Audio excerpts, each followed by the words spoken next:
और जिनकी कमाई, मासिक कमाई 15,000 रुपये या इससे कम है तो वे इस योजना में जुड़ सकते हैं।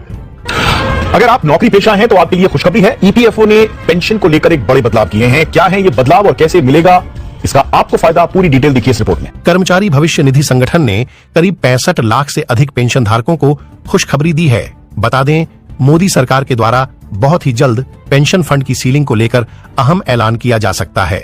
वहीं ईपीएफओ की रिटायरमेंट सेविंग स्कीम के लिए सैलरी लिमिट जल्द ही बढ़ाई जाने की संभावना है।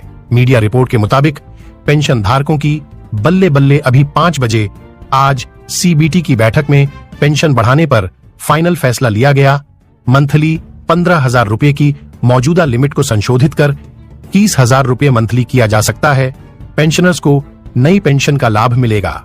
ईपीएस के पेंशन धारकों के लिए बहुत ही बड़ी खुशखबरी। ईपीएफओ ने दिया शानदार पेंशन धारकों को तोहफा। साथ ही सरकार ने पेंशन को लेकर बहुत बड़े ऐलान जारी किए, जिसके बारे में आज की इस वीडियो के अंदर आपको बताने वाले हैं कि मोदी सरकार ने पेंशन को लेकर क्या ऐलान किया है, साथ ही आपको ईपीएफओ ने क्या तोहफा दिया है। और आपको बता दें कि कैबिनेट की बैठक से भी पेंशन धारकों की पेंशन को लेकर बहुत ही बड़ी जानकारी सामने आ रही है। तो आप अगर ईपीएफओ के सब्सक्राइबर या पेंशन धारक है तो इस वीडियो को आखिर तक देखते रहिएगा। आप सभी के लिए आज दिन भर की 5 महत्वपूर्ण अपडेट आ चुकी है, पेंशन को लेकर, डीए को लेकर, और आपकी 18 माह का डीए एरियर बकाया उसको लेकर, और आपकी डीए कितना बढ़ेगा उसको लेकर भी आपको इस वीडियो के अंदर जानकारी देने वाले हैं। तो इस प्रकार आपकी पेंशन से जुड़ी 5 बहुत ही महत्वपूर्ण खबरें आ चुकी है, इनको जानेंगे आगे विस्तार से। तो आप वीडियो अंत तक देखते रहेगा। अभी तक आपने चैनल को सब्सक्राइब नहीं किया है तो चैनल को सब्सक्राइब कर दे, साथ ही बेल आइकन दिखेगा उसे भी दबा करके ऑल पर प्रेस कर दे, ताकि आने वाली अगली नई वीडियो आपको सबसे पहले मिले। तो सबसे पहले बड़ी अपडेट की बात करें तो आरबीआई ने आपकी पेंशन को लेकर बहुत बड़ा एक नियमन जारी किया है, जिसके अनुसार पेंशन धारकों को ये काम बहुत ही इंपॉर्टेंट है, अनिवार्य जो करना ही होगा। अगर आप पेंशन लेना चाहते हैं तो आपके लिए आरबीआई ने घोषणा की है कि आपने अभी तक जीवन प्रमाण पत्र नहीं जमा करवाया है। जो ऐसे भी कुछ पेंशन धारक है वो भी इस यानी कि जानकारी से वंचित है। तो अगर आपको बता दिया जाए कि अगर आपने अपना जीवन प्रमाण पत्र यानी कि लाइफ सर्टिफिकेट नहीं जमा करवाया तो ये काम आप जरूरी कर ले, नहीं तो आपको पेंशन मिलना बंद भी हो सकती है। तो बात करें दूसरी बड़ी अपडेट की तो पेंशन धारकों को चुनावों का मिला भरपूर फायदा, क्योंकि आपकी पेंशन को लेकर चुनावों को देखते हुए मोदी सरकार ने बहुत ही बड़ा ऐलान किया है। जिन राज्यों के अंदर चुनाव चल रहे हैं वहां पर चुनाव का नोटिफिकेशन जारी हुआ है, उनको अगर छोड़ दे तो बाकी राज्यों के जो कर्मचारी है उनको मोदी सरकार ने शानदार तोहफा दिया है, उनकी पेंशन को लेकर बड़ा इजाफा किया है। आपको इसका बहुत अच्छा फायदा मिलेगा। तो कौन कौन से पेंशन धारकों को फायदे मिलेंगे उसके बारे में बताएंगे। और आपकी पेंशन की राशि को लेकर पेंशन धारकों की काफी लंबे वक्त से मांग थी कि सरकार पेंशन की राशि में इजाफा करे या पेंशन की बढ़ोतरी करे। जो पेंशन धारकों की प्रमुख मांगे हैं उनको मंजूर करे। तो कैबिनेट की बैठक के अंदर मोदी सरकार ने बहुत बड़ा फायदा दिया है आप सभी को। आप सभी की ईपीएस पेंशन बढ़ोतरी को लेकर बड़ी घोषणा की है, उसके बारे में बताने वाले हैं। साथ ही आप सभी को बताएंगे कि अन्य पेंशन के साथ आपको कौन कौन सी सुविधा मिलेगी।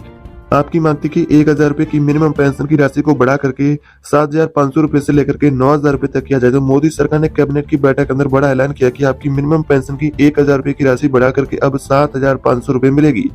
यानी कि पहले आपको 1,000 रुपए की मिनिमम पेंशन मिलती थी, अब उसी की जगह 7,500 रुपए की मिनिमम पेंशन मिलेगी। साथ में बात करें डीए की तो डीए आपको मिलेगा, यानी कि वो भी बढ़ोतरी के साथ। मेडिकल की सुविधा की बात करें तो फ्री मेडिकल सुविधा आपको मिलेगी, यानी कि 3,000 रुपए का मेडिकल भत्ता आपको साथ में दिया जाएगा। इस प्रकार आपकी जो 4 सूत्रीय पेंशन को लेकर मांगे थी, उन मांगों को लेकर आज मोदी सरकार ने कैबिनेट की बैठक के अंदर बहुत ही बड़ी घोषणा की है, जिसमें कि आपकी मिनिमम पेंशन को 7,500 रुपए किया गया है। साथ में आपको मिलेगी 3,000 रुपए का फ्री में मेडिकल भत्ते के लिए अलग से पैसे, और आपको बात करके हायर पेंशन का भी फायदा मिलेगा। तो आपकी मिनिमम पेंशन 7,500 रुपए, हायर पेंशन, फ्री मेडिकल भत्ता, इन सुविधाओं का आपको साथ में पेंशन के फायदा मिलेगा। अगर बात करें केंद्रीय कर्मचारियों के लिए डीए बढ़ोतरी को लेकर भी अभी 10 मिनट पहले ही कैबिनेट की बैठक के अंदर ऐलान हुआ है कि आपका डीए अब कितना बढ़ेगा। तो आपको बता दें कि जो मीडिया रिपोर्ट के अनुसार दावा किया जा रहा है, जिसके अनुसार आपका डीए में 4% की बढ़ोतरी मानी जा रही है। कैबिनेट की बैठक चल रही है जिसके अंदर आपकी डीए को लेकर चर्चा भी जारी है कि डीए कितना बढ़ेगा। तो इसको लेकर फाइनली आंकड़ा है जो कि अक्टूबर के लास्ट सप्ताह या 20 तारीख से पहले बाद आपको बता दें कि डीए का फाइनली आंकड़ा जारी किया जाएगा, जिसके अनुसार आपकी यानी कि राशि होगी डीए में बढ़ोतरी को। डीए जो आपका पिछले महीनों का देखा जाए तो आपको यानी कि बता दें कि इंडेक्स को, तो इस तरह का अनुमान हम लगा सकते हैं कि डीए में लगभग 4% की बढ़ोतरी वो संभव हो सकती है। अगर पिछले डीए की बढ़ोतरी को देखें तो आपका 38% से 42% किया गया, तो इस बार भी ऐसी ही संभावना जताई जा रही है कि डीए में 4% की बढ़ोतरी को संभव माना जा रहा है। तो डीए 4% की बढ़ने के बाद आपका डीए हो जाएगा 40%। तो इस प्रकार की आपके डीए को लेकर बहुत बड़ी अपडेट है कि डीए को लेकर कैबिनेट की बैठक जारी है और मोदी सरकार की कैबिनेट बैठक में अमित शाह और मोदी सरकार के बीच में कैबिनेट की बैठक के अंदर चर्चा जारी है और उसके बाद फाइनली आंकड़ा जारी किया जाएगा कि कितनी आपको डीए की राशि में बढ़ोतरी मिलेगी और महंगाई भत्ता कितना बढ़ेगा। तो उसको लेकर फिलहाल अभी तक ऑफिशियली घोषणा नहीं हुई है। ईपीएफओ ने कर्मचारियों को दी गुड न्यूज, खाते में आने लगे 64,000 रुपए। सुबह होते ही ईपीएफओ ने कर्मचारियों को दी गुड न्यूज। कर्मचारी भविष्य निधि संगठन कर्मचारियों के लिए यह महीना बहुत ही महत्वपूर्ण होने जा रहा है, क्योंकि चर्चा है कि सरकार अब जल्द ही ब्याज का पैसा खाते में डाल सकती है।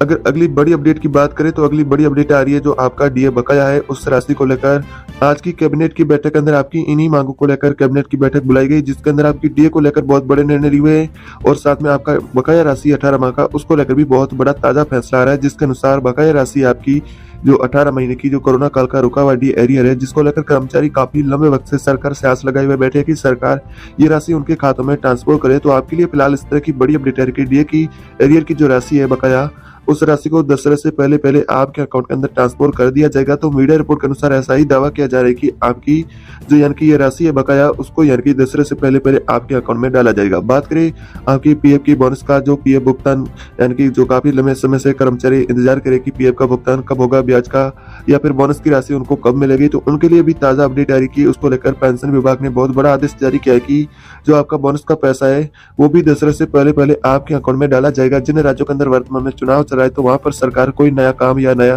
कदम नहीं उठा पाएंगी, लेकिन जिन राज्यों के अंदर चुनाव अब वर्तमान में नहीं चल रहे हैं वहां पर सरकार सुचारू रूप से काम कर रही है।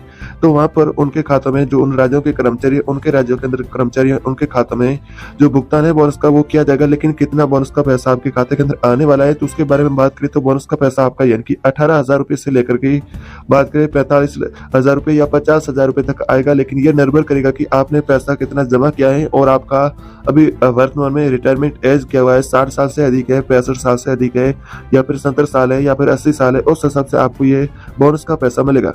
यह निर्भर करेगा आपका जो कंट्रीब्यूशन और आपकी एज के हिसाब से। तो आपकी बोनस की राशि को लेकर भी इस तरह की अपडेट आ रही है कि दशहरे से पहले आपको बोनस का पैसा मिल जाएगा। और ईपीएस की जो पेंशन को लेकर ईपीएफओ ने सर्कुलर जारी किया, जिसके अनुसार जो ईपीएस पेंशन उसका भुगतान भी एज के आधार पर किया जाएगा, यानी कि आपकी जितनी एज होगी उस एज के हिसाब से पेंशन का भुगतान किया जाएगा। जो वर्ग पेंशन धारक है जिनका पेंशन का भुगतान सबसे पहले किया जाएगा, जो कर्मचारी यानी कि बात कर लेते कि 60 वर्ष से यानी कि कम आयु के, उनका दूसरे चरण के अंदर भुगतान किया जाएगा। तो इस तरह की यानी कि आपकी पेंशन की भुगतान को लेकर ईपीएफओ ने सर्कुलर जारी किया, जिसके अनुसार आपका पेंशन का भुगतान किया जाएगा। तो आपकी पेंशन को लेकर इस तरह की आज दिन भर की ताजा बड़ी अपडेट आ रही है, यानी कि आपकी मिनिमम पेंशन है ईपीएस की उसको बढ़ा करके 7,500 रुपए को मंजूरी दी है।